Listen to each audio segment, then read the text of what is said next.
Hello, hello, hello, hello, everyone, and how is everyone doing today? Sharice Johnson Moore here with our special guest, Tash Don. Uh, oh my goodness, Doherty. Is that Yep, who? Yep. that's it. Okay. Woo! Thanks, Tash Grace. Doherty, how you doing? Hello, hello, hello, and how is everyone doing? Welcome to Authors Extra Sunday podcast. I am your host, Sharice Johnson Moore, and like I said, we got special guests. We have a special guest. Her name is Tash Doherty, and she is the author of. Let me see. These Perfectly Careless Things, a spicy coming of age debut novel. It is set for young adults. Did I get that correct? Young Yep. adults. Yeah. And so Miss Tash, tell us about yourself. Well, my name is Tash Doherty. Thank you, Shrees, for that lovely introduction. And I'm an author. I'm from London originally, so I spent the first 19 years of my life living in London, hence the book being set there. And then I moved to the US. I studied at the University of Pennsylvania at the Wharton School, so I was doing a lot of business.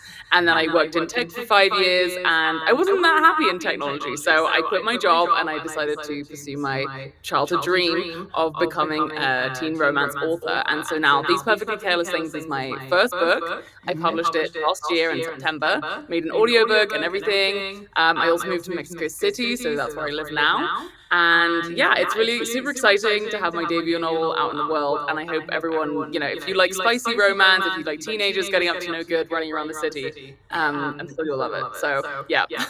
Okay, okay. Let me turn this. I had to turn my phone off because it'll go ding, ding, ding, ding, ding.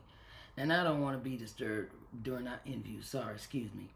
Oh, no No worries. worries. So, um, the thing is, can you tell us? Can you tell us about your journey as a writer and what inspired you to start writing? That is a very good question. I actually started writing this book when I was 14 years old, and I'm now almost 30. So it took me a good half of my life as an aspiring author to actually finish this book. And I think that was because I was just basically learning how to write, like the actual process of writing a book is very long, very arduous. But basically when I started when I was 14, I wasn't even like reading properly, You're like still learning how to get there even as a young teenager. And I was just inspired because my high school English teacher, Miss Fryer, showed me an article about a girl who went to my high school, and she had written and published her first novel in a single summer. And I thought, oh my God, that can't be that hard. And at the time, she had been like 15. So I was like, perfect, let me just write a book and then I'll become an author as well. And so ended up taking me a lot longer than 1 year to write a book. But I think also, for anyone out there who loves just like getting in the flow, or maybe you like gardening, maybe you like cooking, writing for me is just like one of those experiences where I really get in the flow and I lose track of time. And it's really fun and really beautiful. So, and then I always had plans to publish this book, but then I had this whole tech career, whatever. And then I was like, oh, well, I'll just become a writer when I'm retired. And then basically in my late 20s, I was just like, wait a minute, I deserve to be happy now. Like, I deserve to do and pursue my dreams that I want to do right now. And that's why I decided to quit my job. High opportunity cost in terms of my salary cuts, but that's fine. Now I'm an author and I'm a lot happier. So I know hope that's I know a that's good message for everyone out there. Yeah, we all gotta follow our dreams, right? We gotta follow them and do what we feel is necessary for us, because, like they say, time is of the essence, Exactly. and Yeah. tomorrow not promised to us. So we have to, go and do our, go and pursue those dreams. So, what was the inspiration behind your book, These Perfectly Careless Things? What was your inspiration behind this book? title. Right. Well, apart from trying to just copy this other girl from my high school who had written a book, the stories changed and evolved a lot over the years. But couple things that I kept coming back to over and over again was London, like my love of London, the place where I grew up, my hometown, and all the little intricacies of the settings, the place. I really like to do all that world building because I really want to bring London to life for all the people who are reading my book. And the second thing, I mean, there are many other reasons, but like the nostalgia of those teenage years is really what I wanted to go for with this book, because it's basically, for example, you grow up in a certain community, and then you have your first time, maybe you go to the movies with your first boyfriend, and you we're going to read from that scene in a couple of minutes. And yeah, you can only have those coming of age experiences once, when you're really on the cusp of everything and you're going out there in the world. So that's why I love the coming of age genre so much. And it just makes me really happy and like excited, and it's beautiful, and then as adults we want to experience that freshness of that experience all over again. So that's really what I want to try and capture with this novel. And yeah, I had a really beautiful time writing it, and it was amazing. Okay, well, what do you think the readers will take away from reading your book? That's a really great question. The story of the main character, Abby Chesterton, focuses a lot on her desire to be an artist, even though her family is very traditional and kind of narrow-minded English people.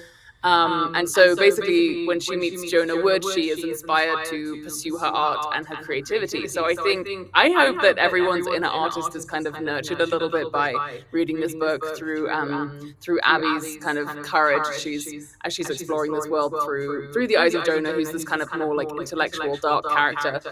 And I think also I really try to be honest about the experiences of like the female body. So there's like a female pleasure scene. There's the first time that they sleep together. All those like really intimate moments. She gets her period in the book. I try to present her as this very like well-rounded human character, and I don't shy away from touching on those like more X-rated or bodily topics, I guess, because it's important, I think, to be able to share those with the human experience of the world. So yeah, some spice in there as well. Okay. For all of you curious about that.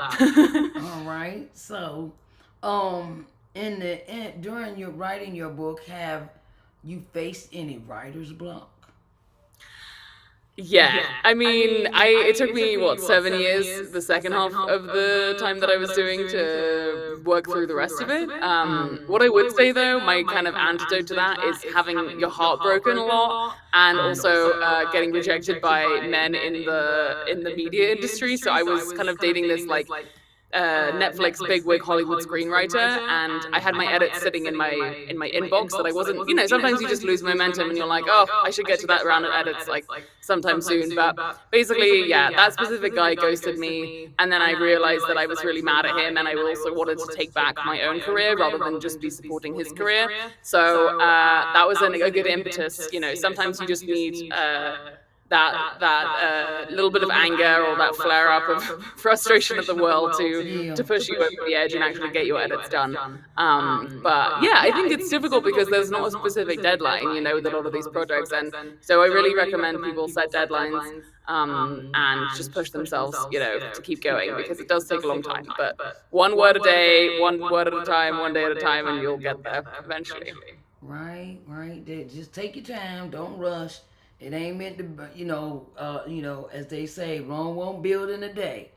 So, Right. We gotta kind of like take our time and make sure all our what we have written is the way we want it to be transformed onto our readers, and get them to have follow a particular storyline, or and we don't want to lose the reader by jumping here and then jumping over there, and you'd be like, wait a minute, what? I'm confused and discombobulated, Yeah. So yes, and we want to keep the storyline smooth sailing, right? Mm-hmm. So, Miss Tash, can you read us an excerpt from your book, please? I definitely can. I'll keep reading, and you just say when you'd like me to stop. Does that sound good? About 2 paragraphs. Okay, 2 paragraphs. Let's do that.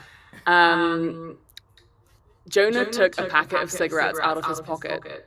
He balanced one between his lips and tried to light it. The wind picked up. The flame of the lighter extinguished over and over. He was just about to give up when Abby reached forwards.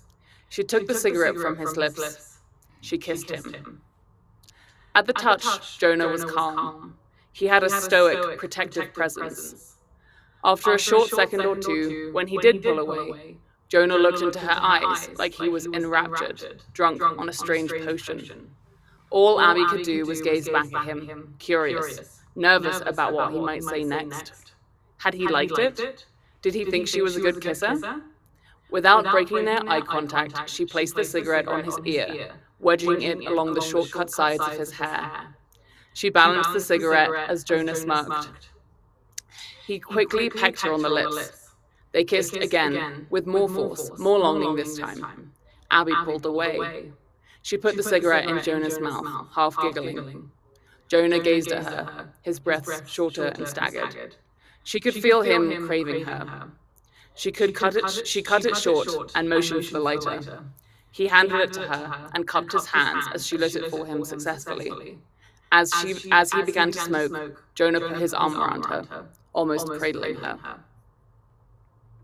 Ta-da! Okay. Oh, okay. All right. I'm like, okay, well, this sounds really interesting, bro. Let's, and it keeps the focus, and the focus is very smooth. It's very, very tone. The tone is very, very straightforward. And sometimes that is what is important when we have our readers. Yep, exactly. And what we put into our books, and it's a thought process. And so how was that thought process for you during the publication segment part of the book? Your publishing part. How did that happen? How did that go for you? Yeah, well, I did a lot of querying of agents traditionally first. And then I realized that basically I had already spent like 2 years trying to get the book published, and I was turning 30, and I just thought, well, I need to move on from this project, because some of my friends, they said like, oh, it's better to just wait to get a traditional publisher, and that might be true for like larger audiences and larger reach. But I had spent like 15 years on that book, and I was like, I'm never going to work on anything else unless this needs to get done. Like that was the goal with this.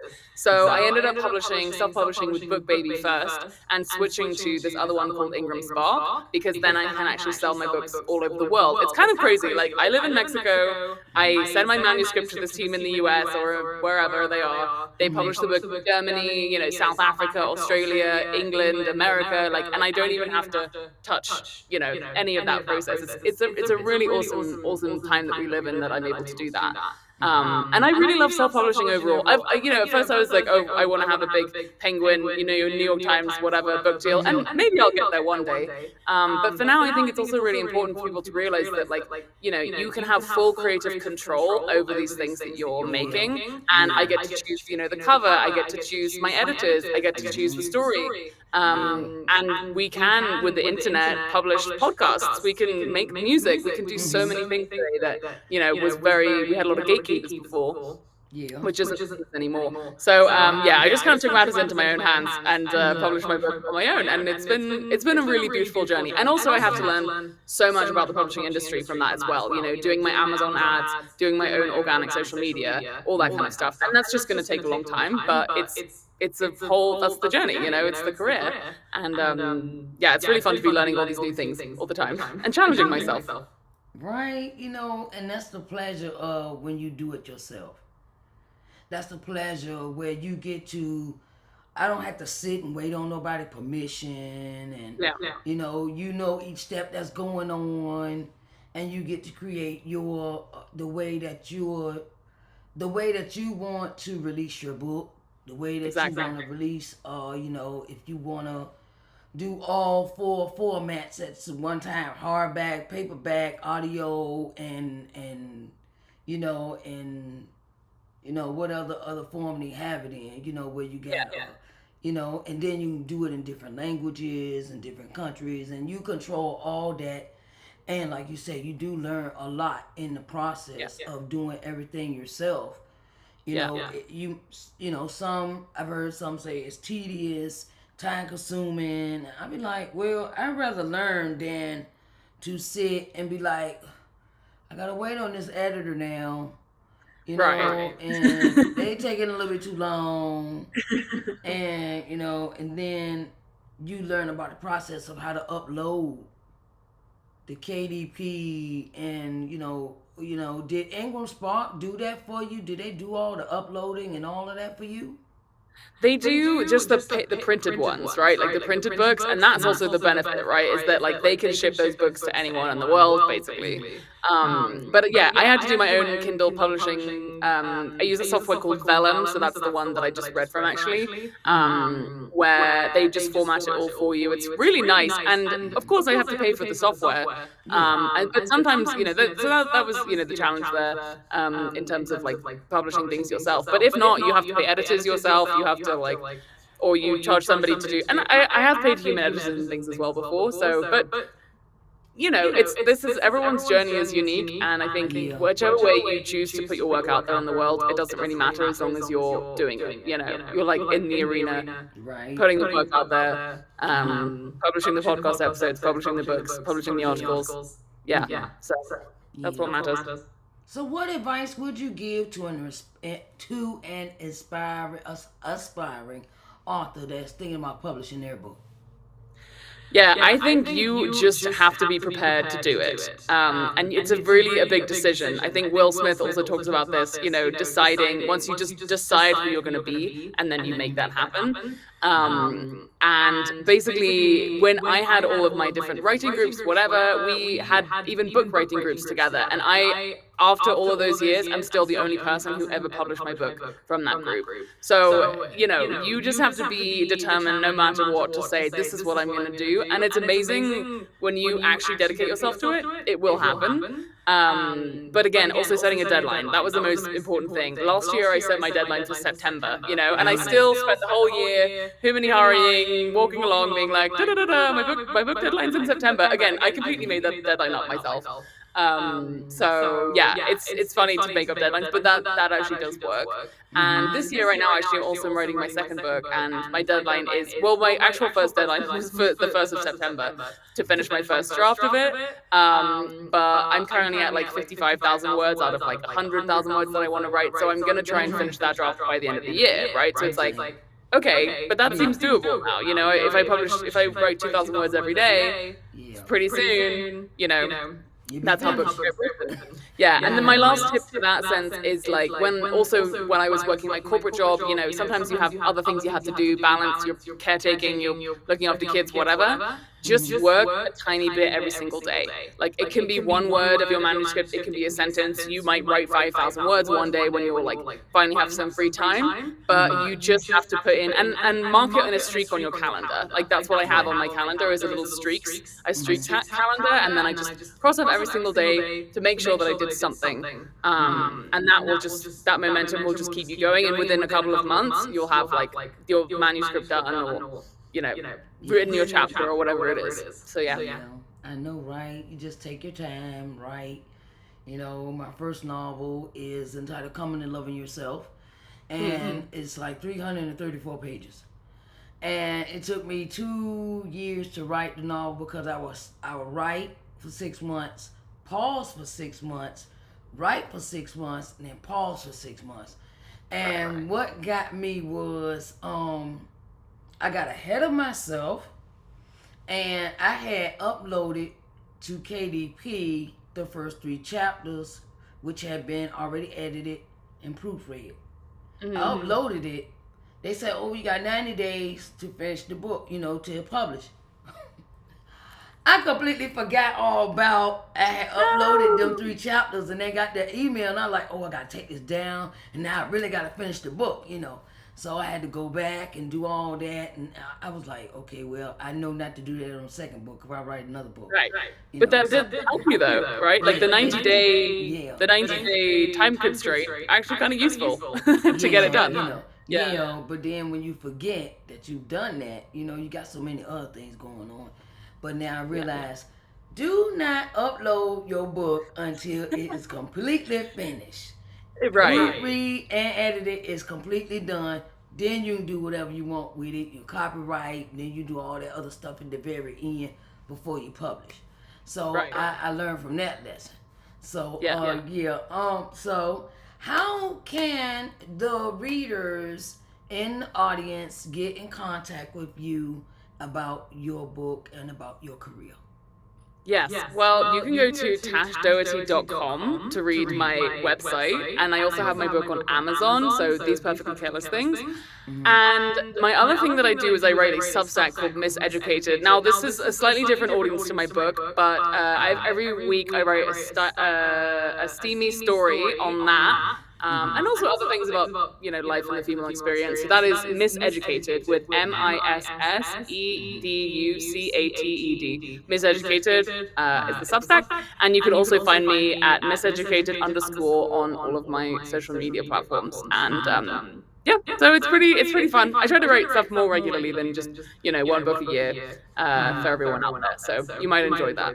Yeah. So what do you have coming up in the future? Well, right now, as I mentioned, I'm writing my second book, and this one is also a nostalgic teen romance story. This one's going to be set at a lake, so it's more of a summer romance story, and it's really beautiful. It's set in California, and I'm really enjoying writing it right now.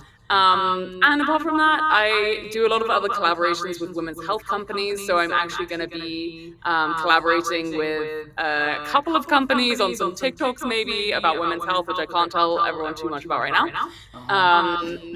But yeah, stick around on my TikTok, and you might be able to see me, talking about periods and other things that are very important to me. So yeah.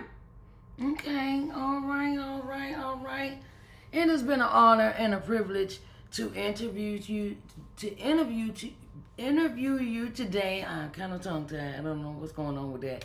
And you have your next project. Please come back and share it with us and tell us, what's going on. Give us the updates. Give us the, the nitty gritty, and things of that nature. So I wanted to say thank you so much. I have put all of her links at the bottom of the screen, and it is very important that we keep in contact. Her book is available on Amazon. It is available on, give us all of that. Gumroad as well. Gumroad is a really good platform for ebooks as well for authors. So yeah, you can find it on Gumroad. And an audiobook as well, if you prefer audiobooks, that's also available on Audible, which I spent, I'd made myself and also produced that myself, which is a whole other podcast episode. We could talk about that. Yes. I thank you so much, Miss Tash Doherty, and you come back anytime you get ready, okay, baby? Okay, thanks, Therese. It was really great chatting with you. Thanks so much. You're welcome. Bye. All right, have a nice night. Bye. All right, bye-bye.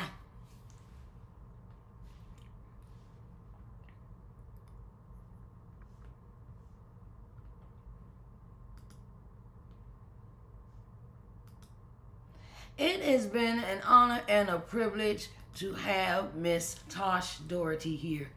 And I want to say thank you to everyone that has been in this room for quite some time. And I thank everyone for coming in and spending time with me for Author's Excerpt Sunday podcast. Our guest was Tash Doherty. And I wanted to say she is got a really good book because I read some of the chapters. So I want everyone to go and get it, okay? I want to say if you are an author and you want exposure today, all right? I want you to come on Author's Extra Sunday podcast and come and be a guest on the show. Come and tell us what is going on. That is my email. This is the website coming across your screen for a ticker tape where you can go and check out all the links for Authors Extra Sunday Live, Authors Extra Sunday Podcast, and Authors Extra Sunday Clubhouse. And these programs are set up to give the author so much exposure that they need for to get more people eyeballs on your book, okay? You got to do the exposure. Exposure is everything when it comes to being an author. And I wanted to create a space where you can come and do what you need to do about your book and telling the world about what your book is about, and coming and sharing excerpts, coming sharing your experiences, coming sharing your next events, where you're going to be doing a book signing at, just come and tell the world about what you do, because a closed mouth does not get fed. Okay, that's my grandma saying. So you got to tell everybody about what you have written and share it with the world. I want to say thank you again for coming and being in the room with me today for Authors Excerpt Sunday podcast. And I greatly appreciate everyone coming in and saying hello. I want to say thank you again. And let's tell the world about your book. All right, see you next time on Authors Excerpt Sunday podcast. All right, babies, I will see y'all later. Bye-bye.